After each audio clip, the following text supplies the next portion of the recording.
there, if you are not bride, তাহলে তো ভর ভরকে মেকআপ লাগায় বেরো কেন?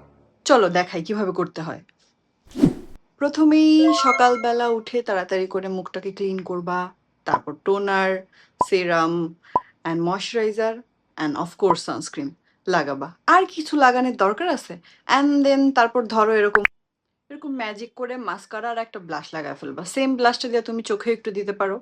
দেন এরকম করে সুন্দর একটা পিঙ্ক পিঙ্ক করে লিপস্টিক লাগাবা। আর কিছু কি দরকার আছে? হুম? তারপর সুন্দর করে এরকম একটা ড্রেস পরে চলে আসবা। Then you are ready. Like আমি একদম অফিসের জন্য তৈরি। তো if you are not bright, তাহলে তুমি এত সাজো কেন? হ্যাঁ? এত সাইজে-টাইজে মেকআপ করে বেরোবা না। সুন্দর করে সেটেল হয়ে বেরোবা। যাতে দেখলেই তোমাকে দেখতেই সুন্দর লাগবে। Wow. শুধু ভার, ভার, ভারকে ফাউন্ডেশন আর সবকিছু লাগাইলেই দেখতে সুন্দর লাগে না। I love you girl. এটা আর করবা না। টাটা।